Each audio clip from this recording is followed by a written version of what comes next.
Let's start. So what we are doing today is we will install Mongo DB and we will start doing little bit of integrations and small experiments, right? Um, I don't know whether I discussed with you yesterday because after you left, I think what we will do is next week also we will have one class, which is Saturday, and then we will meet after vacations. Vacations in the sense of the 2 weeks, Christmas week as well as uh, the New Year week. Is that fine? Right? We'll do like that so that everybody gets some time. I don't want to start something and then break it in between and then start again, right? So we'll complete MongoDB and then we'll start from Hive. And there are some 2 or 3 people waiting from the other batch also for starting Hive. Well, let's install MongoDB. MongoDB is free. It is open source. Of course, you can get commercial support and all those things just like any other open sources. I'm going to show you 2 ways of installing MongoDB. And whatever I am discussing today, you should extend this idea to R or anything that you are going to do in the future, because I'm going to show you how you can install it on the virtual machine as well as how can you install it on your host machine. Host machine means your Mac, right, or Windows. And I will show you how to install it on the virtual machine also. There is a reason that we are doing it in both the places. One is there are some tools that I'm going to show you to create reports out of MongoDB. That tool will work only with an older version of MongoDB. The reason is the tool is not updated to make sure that it is connecting with the latest version. So for our simple experiments and all, use the latest version, which I will install on Mac. We're getting? And the version where we need reporting and all in the future, whatever we need, the integrations, etc., in the Linux virtual machine, we will install the old version. Okay? So, let's start it. The way in which you are going to do is, let me first install it on Mac. So, I'm minimizing this and I'm going to show you. And Wasabi, this is not the exact steps that you will follow for Windows. I'm going to tell you clearly, listen, what's the difference. Okay. So, open the browser. The first step is MongoDB downloads. Okay. MongoDB downloads. And then you can see MongoDB download center. Make sure that it is pointing to mongodb.com. And press this one, right? And then you will see so many things like cloud, etc., etc. Make sure you are selecting the server, which is the middle button here, okay? Middle window here. And when you select server, you will see the community edition. Of course, other editions might be costly, and you may go for other editions once you are getting familiarity with or your company is using it, right? So we will use the community server, and by default, as you can see, is the selection is Mac OS 64-bit x64. The reason is you are on Mac OS. For Windows users, you will see Windows when you are seeing this. I would suggest you also open that same window and you see what you are doing, right? It is on Windows machine. I'm not asking about virtual machine, right? So you will see Mac OS 64, right? What did you Google? I missed that. MongoDB downloads, that's all. And then select server. So on my Windows, I'm seeing Windows 64-bit x64. That is your machine, right? Automatically, it will select whatever you are seeing it, right? What I am telling you to follow me is that later you should not get any problem, right? Yeah. And you are not doing it in Windows machine. You are not doing it in the virtual machine. You are doing it on the Windows machine, okay? Are you there, Shashi? Yeah. Okay. Server, community server. Then click on download. Your download should start for Mac OS. As you can see, the window is popping up telling that the download is complete. Select that, right? And you will see that it is a tar file, correct? MongoDB, OSX, XSL, SSL, x86, 64, 404 tar file, right? So, what I'm going to do is, I'm going to open a command prompt. Hope it is clear. mkdir MongoDB. I created a MongoDB directory. In Windows, you don't need to do any of these things. Why? When you download, you will be getting an exe file. The only thing that you need to do is double click that exe file after download. Okay. mkdir MongoDB, this is for Linux or Mac. And after you go to the MongoDB directory, copy or move the file that you downloaded from the downloads directory, which will start with the MongoDB mtab, and then copy it to the current directory. Again, no need to do anything for Windows. Just double click. Right. We are doing it on the local, right? Host. Of course. Okay. Right. I have done that and clearing the screen. ls, you will see the tar file, and you know what to do when you're having a tar file. What you need to do, tar xvf and the name of the file, and then press enter and allow it to install everything that is needed. Got?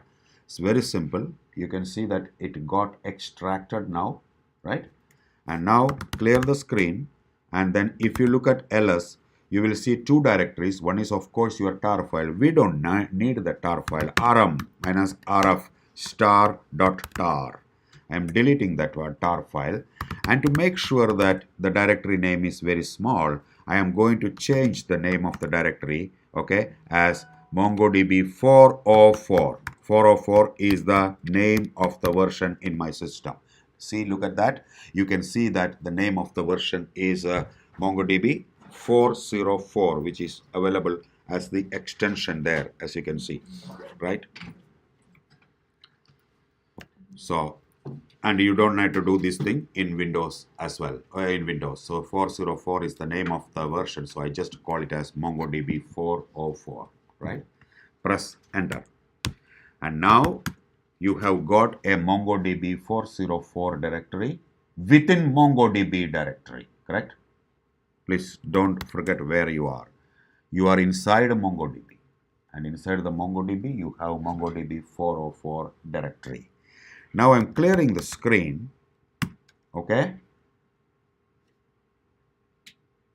And I'm going to go to that MongoDB 404 directory, and I'm going to start my MongoDB server. You should remember two commands. Think about God. M-O-N-G-O-D, Mongod, will start a server. And Mongo, without the last letter D, will start the client. What is the difference between server and a client? Server will be started somewhere. The client will be the one which will be connecting to the server, and you will be writing all your queries. Okay. So Mongod is to be used for server.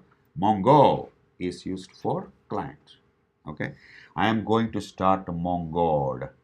Okay. In Windows, you just double click mongod.exe in the installation directory. You might have installed already. Okay. Hope possibly you have done everything, right? What about you? It's running here. It is running, it is installed. Remember where it will be installed. Do you know where it will be installed? It will be installed in program files. Whenever in Windows you install it. Because in Windows, when you double click, automatically installation will go. You already installed, right? On Windows or in which virtual machine? Okay, on Windows. Now, please look, I am going to show you an error. Okay, why I am telling you, please listen these things again and again.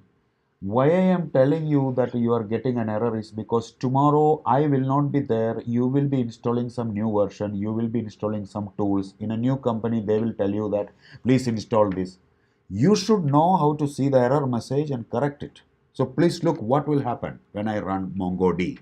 Remember, every binary executable in 99% of the software will be in the bin directory. Bin stands for binary. So cd bin. Okay, see, I didn't even look at ls and did it, but bin will be there. In Hadoop, bin will be there. Spark, bin will be there. Everywhere. Binaries, executable means it will be bin. Now, what is the difference between Windows binaries and Unix-based binaries? All Unix-based binaries, Linux-based binaries will be with an extension .sh, ish, the shell. Whereas all Windows, it will be with an extension .exe or .bat. Okay, so what I'm going to do, in Windows, you don't have to write anything, just need to double click, right? Or you need to go to that directory in the command prompt and type MongoD, that's all. Windows will automatically run the mongod.exe. But see what will happen if I type MongoD in Unix. It will tell you command not found. The reason is in Unix or Windows in Linux, you will have to write dot slash, yeah, a spelling mistake is there, MongoD. It will tell you command not found. And now, if you want to make it work, what you need to do? Dot slash MONGOD dot sh. This is the complete line that you should type if suppose you are on Windows or this one. And don't type, okay, if you can type, but you will get an error.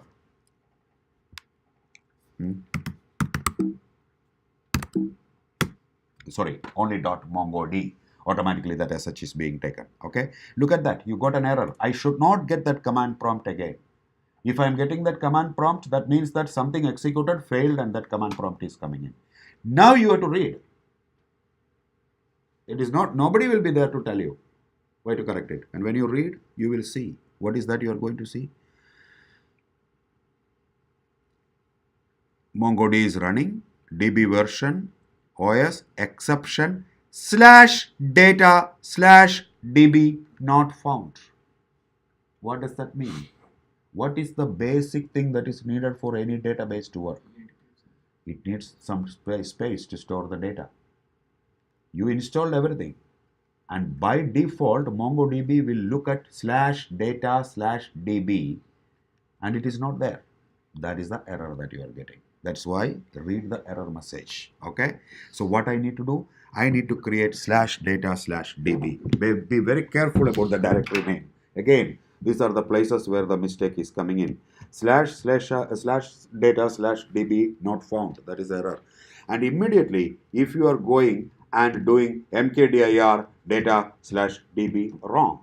Slash means it is from the parent of your Mac OS. That slash is very, very important. If you create a mkdir /data/DB from there, it will create a /data/DB from the current directory. Sorry, data/DB if you do. It will create from the current directory. No, it is from the root. Now to do it in the root, you need to be a super user. So you need to type sudo first to create it. And then you have to give, if you create sudo, what is the problem? Whenever you use sudo and create a directory, only sudo can read and write the directory. Normal users cannot. So what you need to do, after you create this directory, chmod. What is that chmod? Changing the permission to everybody. Then everything will work. Okay? Windows, you don't need to do all these things. You just need to create that directory. That's all. In Windows, when the super user is creating the directory, by default, the logged in user is creating the directory, everybody will get that particular one. But in Unix, it is not. So, we are going to execute that steps now. I'm clearing the screen, right? And now, what I'm going to do, sudo mkdir /data. And it will ask me the password, right? Created. And then what I'm going to do, sudo chmod -r 777. That means everybody should get the permission /data. Okay, before running that, let me show you sudo ls /data ls minus l.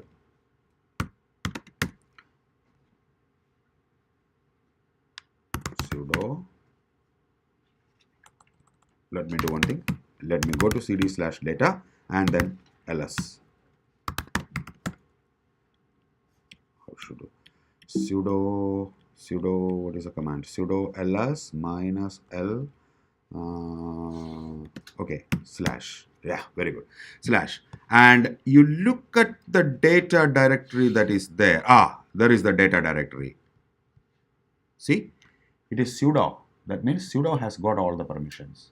If I come out of the sudo, you will not see that first execute, read, write, all these permissions. So what I'm going to do, I'm going to change it. How will I change it? Sudo minus r 777/data.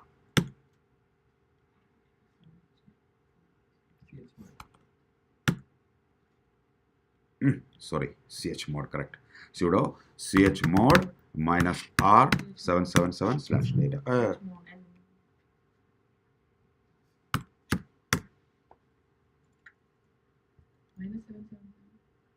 Correct.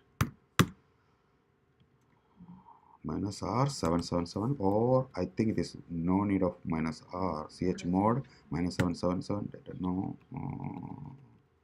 Be very familiar with the command. Yes. Please type. Otherwise, just search for the correct command and then please do it.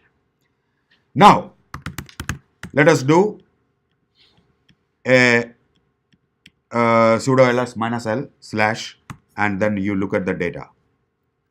Look, everything is available now. So you change that permission. That is very important. This is how you should check. Okay, so data is ready. Now what I need to do, inside the data I have to create data/db. Data/db means within the data I have the db directory. So what I need to do now is I am going to the directory called cd/data, and now I am going to type sudo mkdir db. No, /db will again create in the root. I need to create it within the data. That is why slash is very important, I told you. Okay. We don't have to do all this in Windows. No. I'll tell you in Windows. I'll come to you. Okay. Sudo mkdir db I created. And now, again the same problem. Sudo chmod minus, chmod 777 db. Exit, open a new terminal, ls minus l/data. Very good. All permissions are there now. Look at that first. Yeah. Read, write, creating directories, execute, everything. All the permissions are there. Once that permissions are met, you will go back to, which is the directory, MongoDB, and inside the MongoDB we created MongoDB 404, and then we created bin, and then we are going to type Mongo. You should not get any error, and the command prompt should not come back. That's how you should install MongoDB. Any error comes in is just because you did not create the directory correctly. That's all. And please see the default port. The last line will tell you what is the default port. 27017 is the default port of MongoDB. It will be listening into 27017. Let me find out where is it. There will be a message coming in as it is listening to 27017 somewhere. Did they remove that line?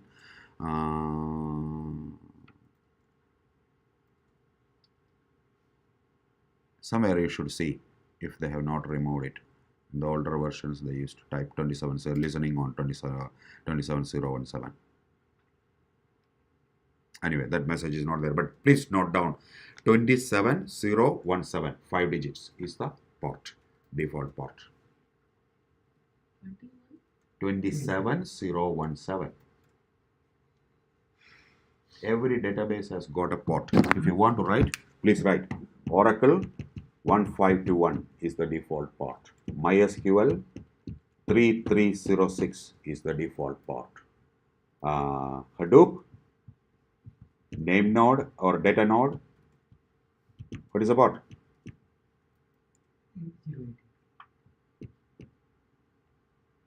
57300 or sorry 57500.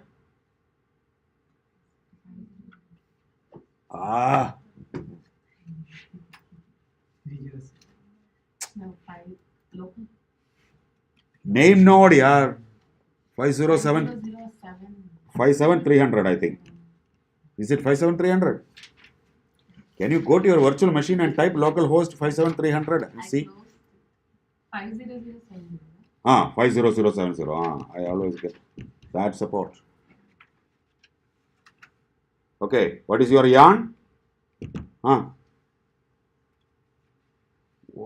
Yeah, I should. What should I do? 8088. If you are not practicing, if you are not remembering these things, what are you going to do?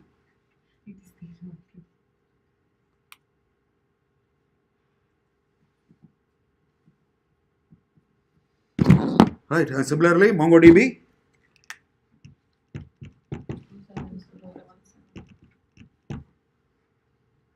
27017 is the default port for MongoDB 27017. Now what I am going to do, I am opening another terminal. Okay, new window.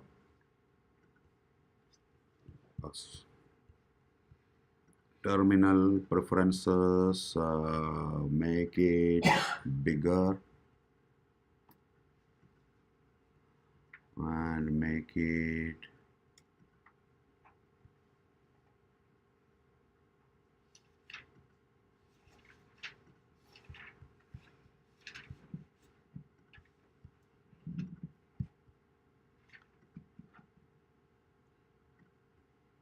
okay. Once you get the new one, again go to the same directory, MongoDB. Again go to MongoDB 404. Again go to bin. And what is the client? I already told you what is the client name. Mongo / Mongo. What will happen when you type this? The client will connect with the server is running in the background. Understand? So is there any meaning if you are running the client without starting the server? No use, right? You will automatically see that it will be connected and it will show you a prompt, which means that it is ready for accepting any commands. And on the right hand side, you should see that received a client connection from one particular port, which means that it correctly connected to the MongoDB server. And now, To give server details. by default, it is 27017.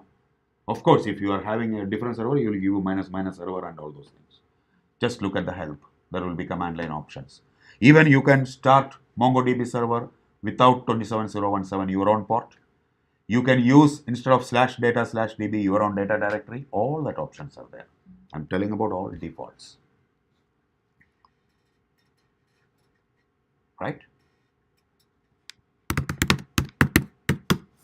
First command. Show DBs. Yesterday you asked me how to query. So show DBs will tell you what are the current databases that are available.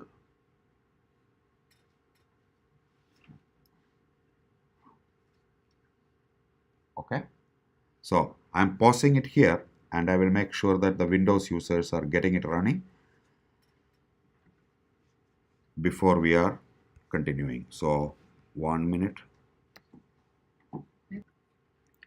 All right. Now what we are going to do is once this is started, take yesterday's material, right? And you don't have to open the material. And please look, this is where we stopped yesterday. I have mentioned to you that MongoDB uses JSON as the internal format. There are many different types of formats databases use. Some use normal file system. Some people use XML and some use JSON. XML If you are not familiar, it is extensible markup language. Every XML document will start with XML version equal to 1.0, and then there will be a starting tag and there will be an ending tag, and inside this you can have as many tags as you want. It is case sensitive. This is XML. Can you tell me what is XML that we used from day one? Build.xml for your AND progress. If you look at that build.xml, you will see inside this we have written targets, and then we wrote AND so that the target is getting executed. That is what we did for all the MapReduce programs. And then inside the dist folder, it created that Hadoop jar directory. Didn't start. I think it is going on. No. It is. Yes. Because it is paused, that is why it is not coming there. I don't know how to make it come there. But it is recording now. Right? Please let me know once this is stopped. Right? Yesterday it got stopped automatically. All right. So we got this, and this is XML. The similar way, if you represent the same thing in JSON, it will be like this. Yesterday I told you, right? And what is the importance of this JSON format? Any APIs, internal manipulations. Suppose your Informatica is calling Atlas, all APIs are giving the return value as JSON. And it is very easy to parse this JSON because Node.js, React.js, all the modern tools are coming by default with a parser for JSON. Parser for XML is not successful. The reason is it takes lot of memory to parse the XMLs. There are two types of parsers for XML. I don't know whether you have used it or not. SAX and DOM. Symbol API for XML and document object model. These two are very, very memory intensive. That is why JSON has come up as one of the very de facto standard for all transport of the data. MongoDB guys, what they did is they took this JSON and used as the underlying representation. Sometimes you can make it little bit better also by compressing the JSON, that is called BSON, binary JSON, right? But normally we will be using JSON document. What we are now going to do is we are going to create something in MongoDB. And what are we going to create? What is that we will create in a database? Yesterday I mentioned to you relation or table is there in database, and table should contain the data, right? So what is the equivalent of table and rows in MongoDB? Document. This is what you should by heart. In MongoDB, a database means it's a set of collections. A collection is a set of documents. A document has got fields, and the field are key and values. So there is no word called table and rows you should be using in NoSQL MongoDB databases. Collections have documents, documents have fields, fields are key and values. Okay, I'll explain you in detail what does that mean. Let's assume that you have got a book and the book has got 10 chapters. So the book is the database. The 10 individual chapters can be called as 10 collections. And whatever is there in each chapter, all the different subtopics and everything can be called as documents. And each document contains some paragraphs or words. That is nothing but the key and value. Understand? And you can join one collection with the other. That is why that object ID is there. Remember yesterday I mentioned to you that automatically you get an object ID, and that object ID will be used for all the joinings and all, right? Normally joins are very less in MongoDB. Why? Yesterday what did we learn? What did I show you about MySQL table and MongoDB table? In MySQL there are 10 different tables joined by the foreign key, primary key. How many collection was there in MongoDB? Only one collection. So normally, right? And the good practice is also to have everything in one collection, and that is the use of MongoDB. So remember this, and now comes one of the very important properties. So collections we can compare with tables and it's similar. Similar, yeah, analogy, you can make it, but it's not a table. Table has got rows, columns and all, you will again get confused, okay? Consider it as collection. Collection contains documents. Documents are fields and values, okay? Keys and values. Now, this is the most important part of MongoDB. There are two types of databases in the world. One is called the database where a schema has to be predefined. That is called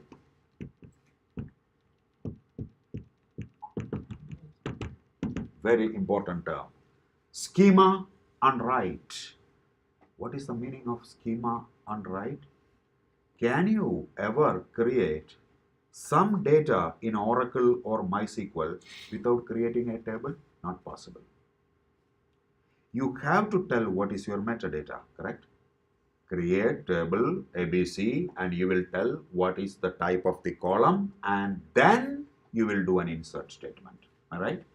That's called schema on write. That means schema is defined before you are writing the actual data. And there is something else. Schema on read, which means that when you write the data, you don't need a schema at all, but you will tell how to read it at the time of reading it. Are you clear? At the time of reading it, you will tell how you should read it. Can you tell me an example? We have seen this example. Hadoop, HDFS. In HDFS, we put the data. When you put the data, Hadoop fs minus put, did you specify any table or any command or anything? You just dumped the data, correct? Yes or no? Yes. And then while you wrote your MapReduce program, what did you do? While rs.next, get the first token, get the second token. You define the schema while you read it. Whereas in database, you define the schema before you write it. See the difference? MongoDB is schemaless actually. Schemaless means, what is the meaning of schemaless? It is not schema on write. Now, very, very confusing statement here. The people will tell, can you handle unstructured data? This is a common question. I get it every place. Tell me what is unstructured data. Is there anything really called unstructured? If it is unstructured, you cannot do anything. What is actually unstructured data means? Schema on read.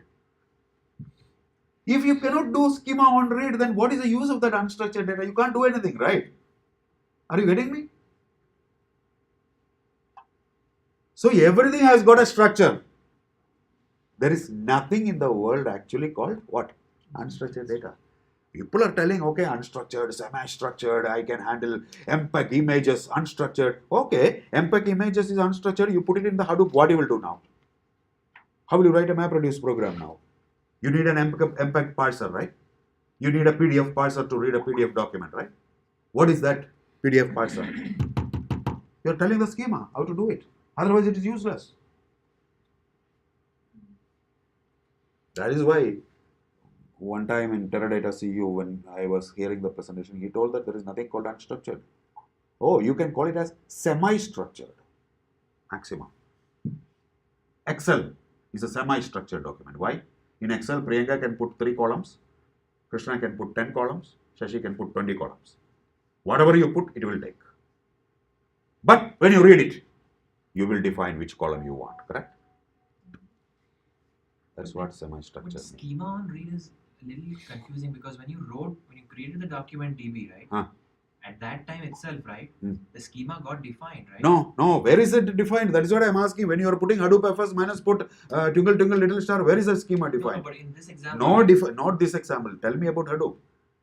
Where is the schema defined when I am not telling? not in Hadoop, but in this case, I'm saying when you create a document DB, right? When you put everything in, I understand that when you Okay, tell me, what is the schema of a person? Name, age, let us say address. Okay, I told that this is my schema. In relational database management systems, I will define name as column, age as an integer column, this as another column, and I will put the data. Correct. Okay? In Mongo DB, I will put this. I will tell name, age, address, and all. You are telling that you defined a schema. But can I put now name, age, address, salary, company into the same database, same table?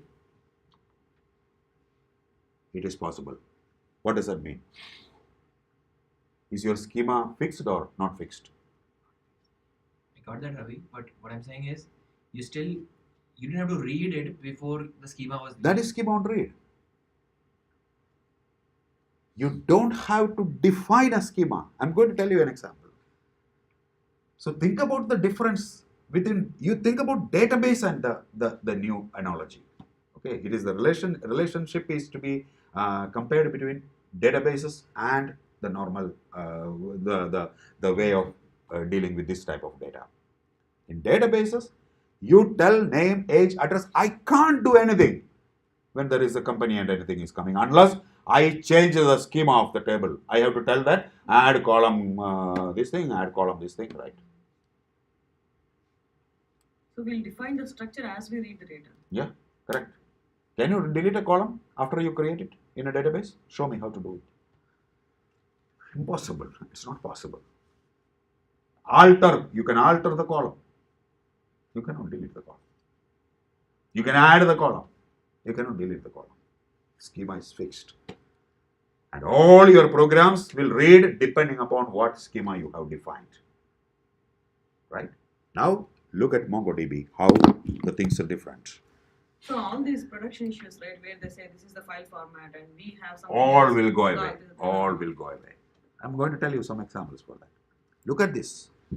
Name, eyes, birthplace, aliases, location, boss. This is the data about somebody. It's a beautiful JSON document. Starts with a curly brace, and the location has got a longitude and latitude, which is values.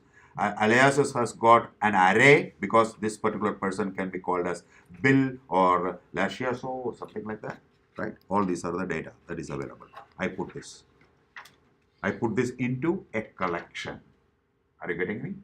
Because we already mentioned that a database is a set of collections. So I am putting this particular one into a collection. So this is a document. A document contains key and value. Are you clear? So document will contain key and value, and the document will be going into a collection. Can I put a collection with name, eyes, location, and boss? That means there is no birthplace, there is no aliases, only 4 fields are there. Into the same collection? Answer is yes. That is not a big deal. Database also supports it. The remaining will be null. Right?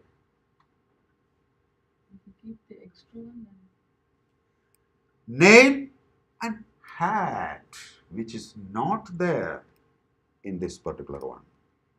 Is that possible? Yes. In MongoDB, it is possible. Which means that you did not define anything. You did not define a strict schema. Next, name, aliases, possible. Name, pizza type, height, location, again, some more variable.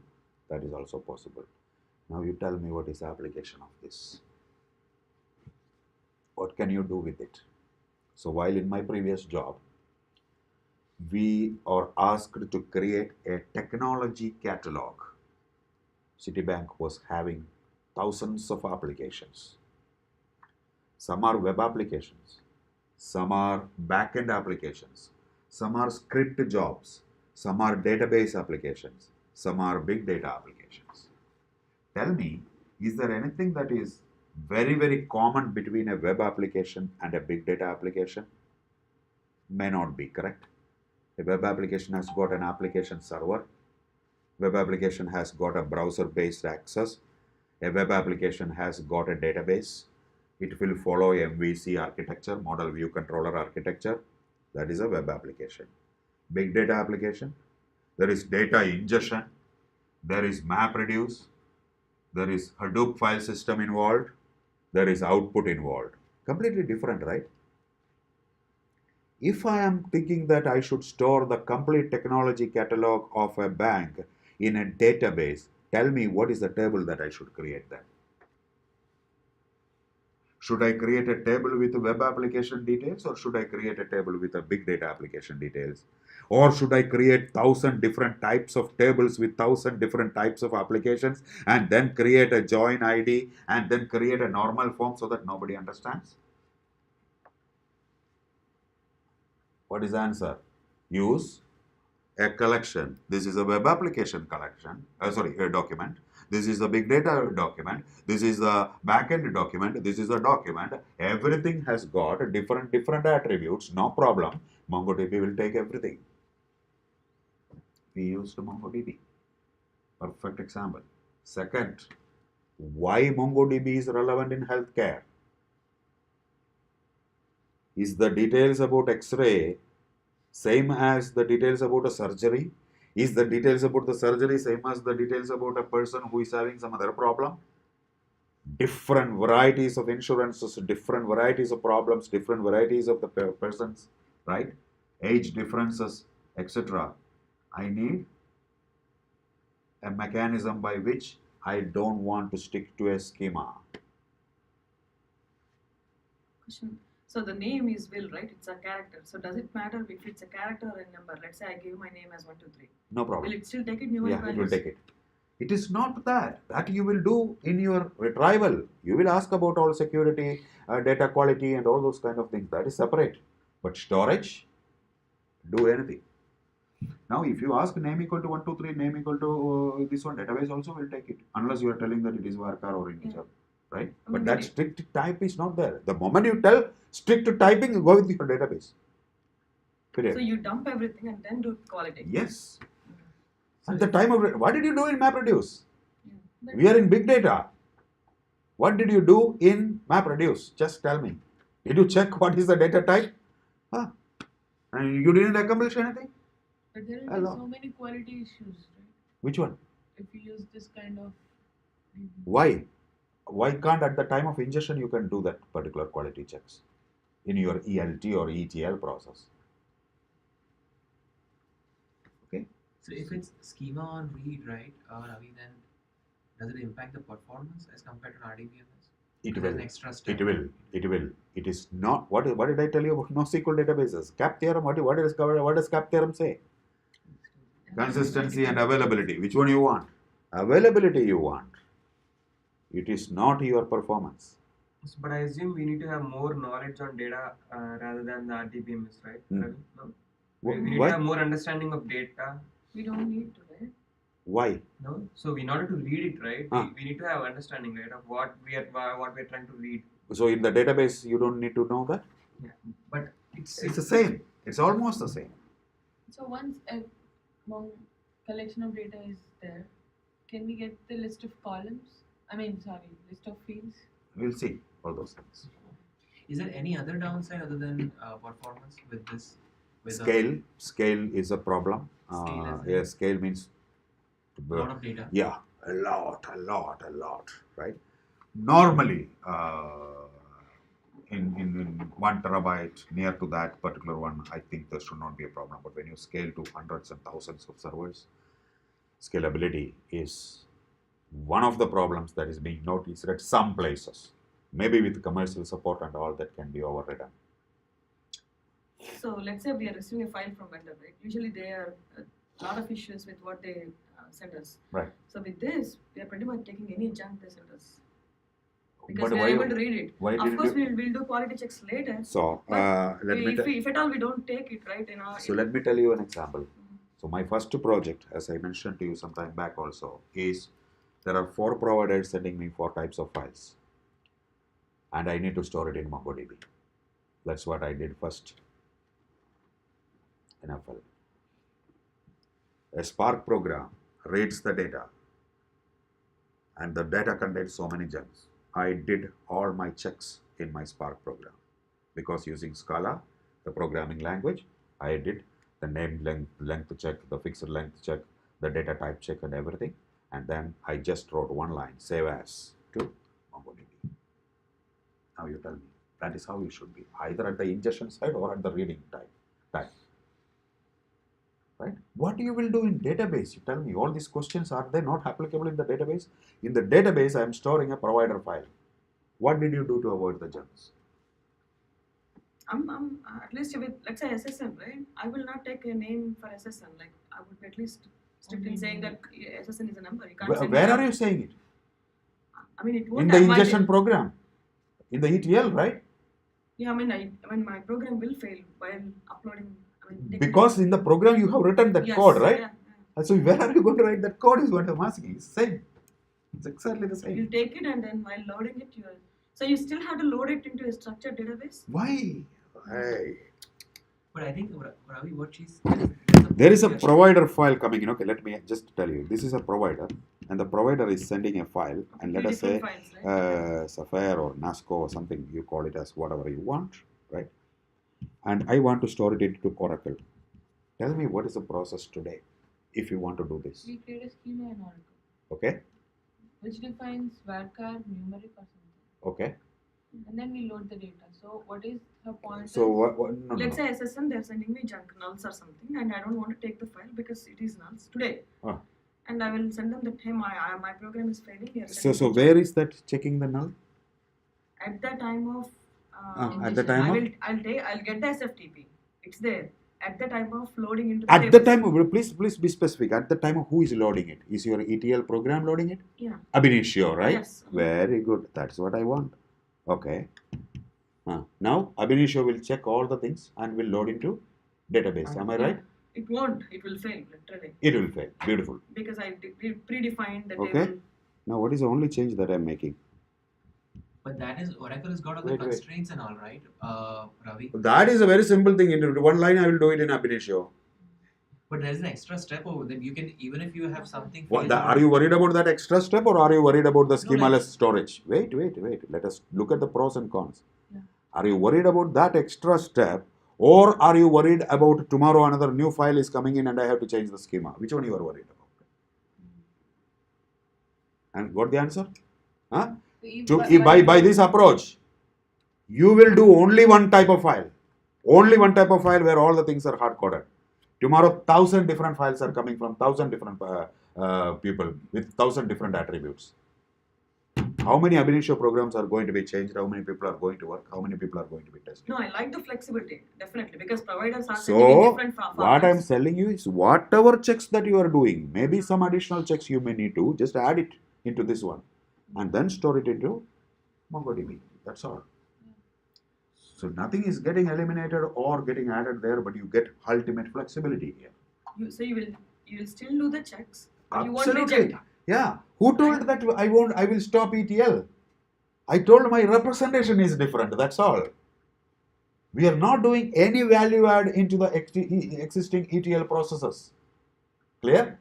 We are adding value for the storage to contain any type.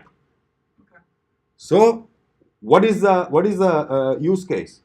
If my data is schemaless, tomorrow I am expecting some providers may send me some different type of I'm files. still able to accept. I should be able to access it, and I will do all my general checks here, as you told, null check, this check, that check, and that will become my common template for any file loading. Right? But that is How do very you important. check? Like, you don't. Okay, so I'll like the flexibility because that is a good. Yeah. You fantastic tell use me what case. is the problem that But you. what I'm saying is, like, how do I even check if I don't know what's coming in? Like, let's say SSN is coming in, right? No. I don't even know if he's going to send me SSN. I don't even know the file structure, file format. What am I going to check? Why in the I don't know how Ab many fields I'm going to receive. In the Ab initio, when you parse the JSON, you will get the key and value, right? Yeah. And there is an if condition there. If the value is of the pattern 3-digit, that 3-digit, that 4-digit, then it's an SSN. That is how ETL is working today. Right? So not a rule based on the column. Yeah, no, not at all. Why should I do? In the other case, you are doing a column here and you are telling that this particular field you are hard coding. Correct? And the format is hard coded. So based on the data my provider sends, I'm recognizing it as SSN, date of birth, or Absolutely, code. do it in the ETL, right? Otherwise, copy everything into MongoDB and then write your ETL process on the top of the MongoDB to clean that data. That will be the ELT. So ELT or ETL, any of these things you can use, right? So the provider would not the provider would not specify if it's an address. I am identifying in my program that it based on what he sent that it is an address. Provider may tell that it is address column like this, Yeah. right? Actually, ideally, let me tell you how it works. Your team is here, and this is the provider team. Your team and provider team will be in agreement first that what are they going to send and what are the so keys. that is What are the keys? Okay. That you know already. But for a different provider, remember, that will be a different file, and you did not hard code that fields into your database. That's the difference, Okay. right? So you know what is coming in. Okay. So You can't do anything without knowing the data. Please avoid that thought, right? Even in MapReduce, you cannot do. Without knowing the data, I should know that if I give you Florida and then population, what did I tell you? The problems that we discussed. I know this is the state name. You are telling about a situation where I don't know whether it's a state. That is where machine learning and all those things will come in. That by the pattern you recognize what is the type. Okay, so I got it. So we kind of know, we know You the know, file you know format. it. Yes, absolutely. So that we can make data checks. Correct. But if the file format changes for another provider, we are not making any code changes. We are able to accept it. Correct. And then store it without any problems. And that ultimately grows, and you can add it, you can delete it. All those things are possible. Right? So, schema on read, schema on write. Good questions, but you got the idea, Yeah. right? Please don't think that by bringing in Mongo DB, you eliminated all your process. No. The storage, the flexibility, the availability, and the ability to handle multiple schemas and ability to scale for the future. And like the example that I told, when you have variety of data, it is not fixing, the data is not fixed to a particular format. Go for this. Clear? Right. So now what we are going to do, we will create a collection and we are going to, your question, how will I query, how will I get the columns and all those kind of things. So what I want you to do is that please go to forourson.com/passion. Please go through passion. What happened? Passion. PASSION. Okay. And if you scroll down or Control F, search mongodb.pdf towards the last. mongodb.pdf. And please click on that. Or save, right click and save as. You can just save it as, right? What is it? mongodb.pdf. Control F, Shashi. Control F, mongodb.pdf. Right click, save as. Got it?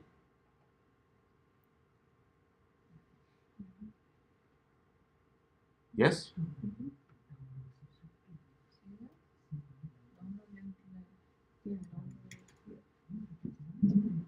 Tell me yes or no. Yes, I got it. Okay. So, what I want you to do is that you see, I have given that initial steps of downloading and installation.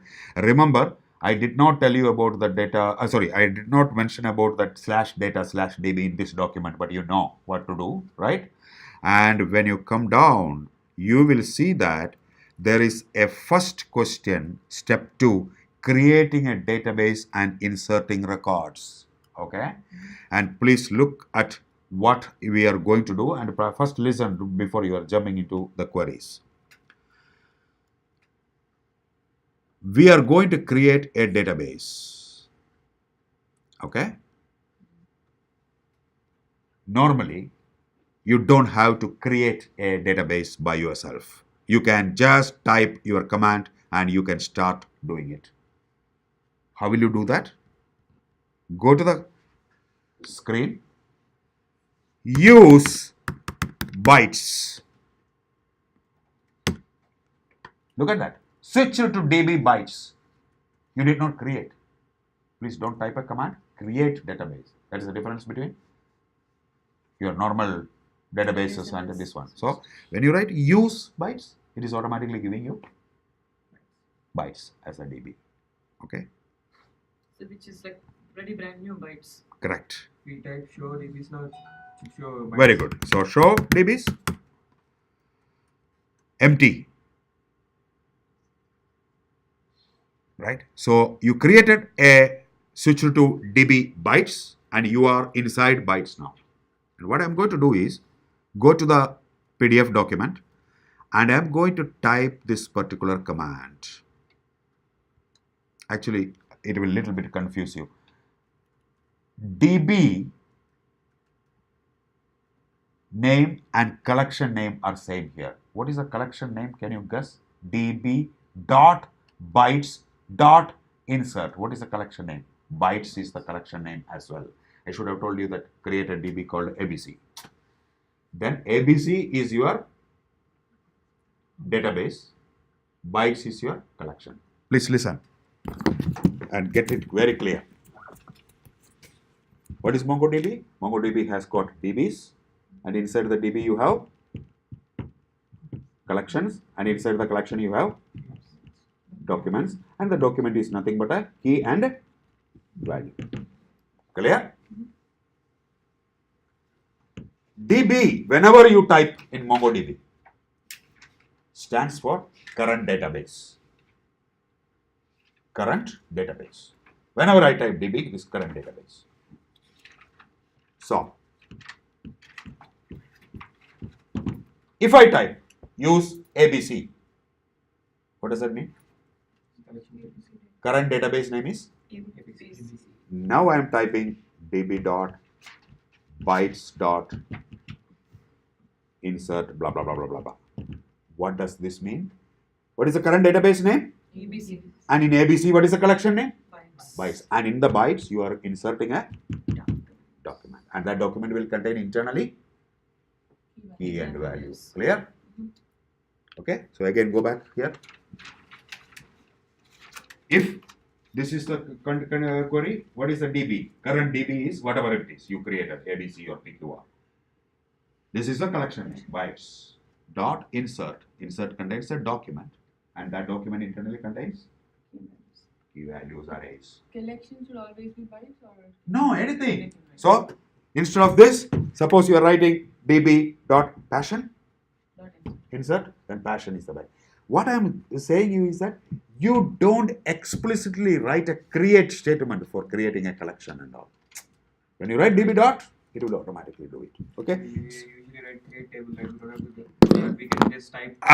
Correct. Use table. That's it. Right, that's all. Control C, and I'm just copying it. And remember, whenever you are copying, don't copy this footer and this one. So in Windows and all, whenever you drag and copy, unfortunately this MongoDB and that two also will come. So don't create that particular problem. Okay. So what I'm going to do is now I'm going to type whatever I copied here, and then I press enter. Please look. Right result M inserted :1. How the response is coming? JSON. Everything is JSON. There is no English statement telling that successfully inserted and all. The moment I typed this, what happened? It has returned the result, and the number of rows inserted is 1. Actually, it is not number of rows inserted. Number of documents inserted. Correct. Clear so far? And now I am going to write show collections. Look at that. Bytes. It created a collection called bytes. Okay. Krishna. db dot bytes dot find one.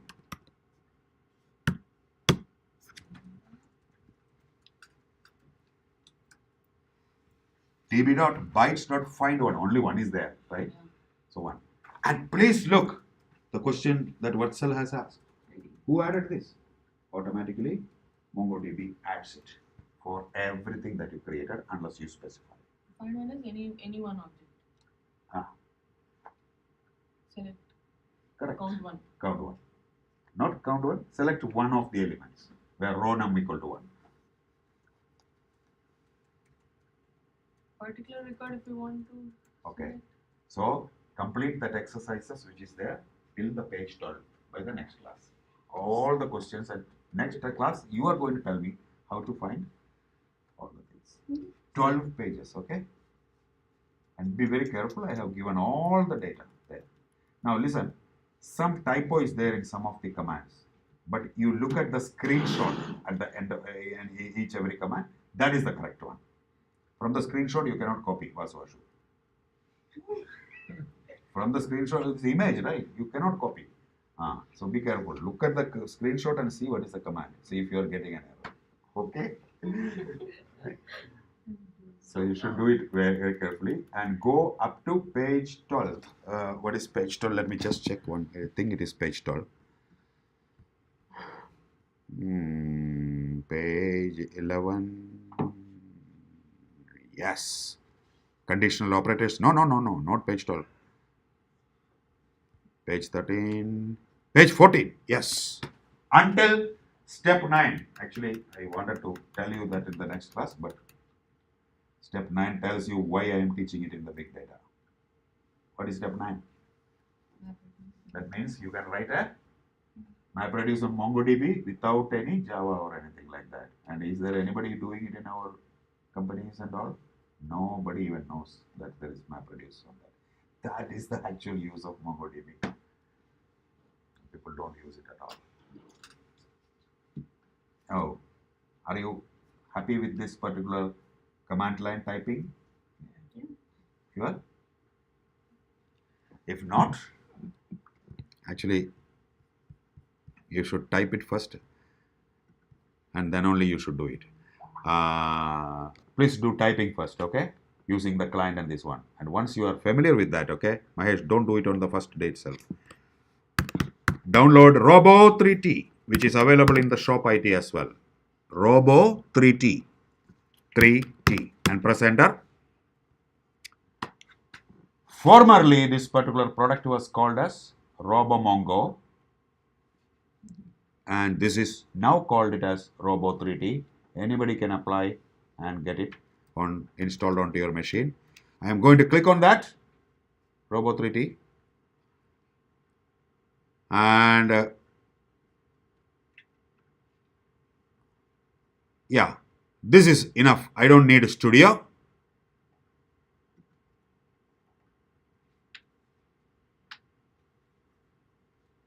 Download Robo 3T. DMG, and in the Windows you will get the exe file.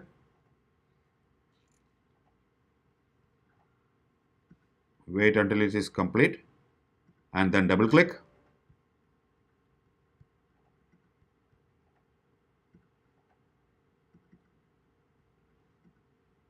What happened? Downloads and Robo 3T. Double click, right?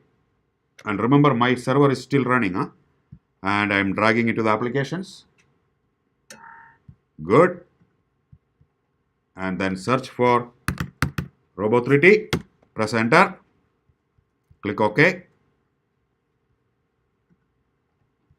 I think I have to give the permission explicitly. Where is it? Robo 3T. See, this is from an identified developer. Whenever you get this error, what you need to do, go to the security and preferences, and you will automatically see that Apple is blocking you that particular one. So click OK here and then click to make the changes. Give the password, and what you need to do is, where is it? Logical presentation. Where is Robo 3T? Firewall, general, yeah, see, Robo 3T, open anyway, okay, click on that. Now click on open, so that will be changed, and now the Robo 3T is opening. Click on I agree, and then next, that you are very familiar. First name this one by submitting all these things, okay, please don't give your official house address and all, give some name, okay, name, person, and then email is name @person.com. Phone is, what is your phone number, Vasvi?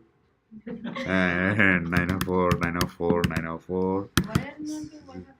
Huh? Okay, you give your Florida Blue address, email address. All the mails and the calling and everything will come there. So daytime you will have some job also then. Should not ever give this step of if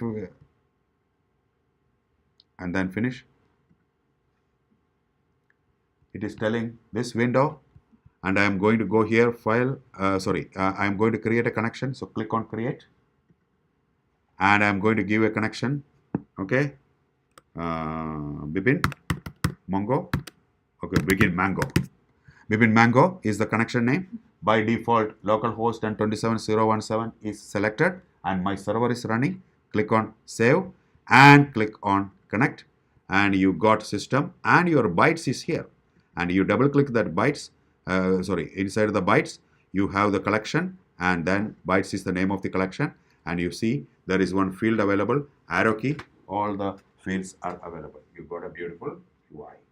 And if you want to type a command here, you can just drag this particular part here, and you can type a command. For example, db.bytes.find1, and you see automatically it is doing the pre-filling for you, and then you can execute it. How will you execute it? I think this one. Yeah, see, find one, it is giving you one row as the result. So either you can use this window or you can use your command prompt. How did bytes get into Bipin Mango? Like, how did that connection happen? Bipin Mango is the name of the connection which is connecting to my local MongoDB server.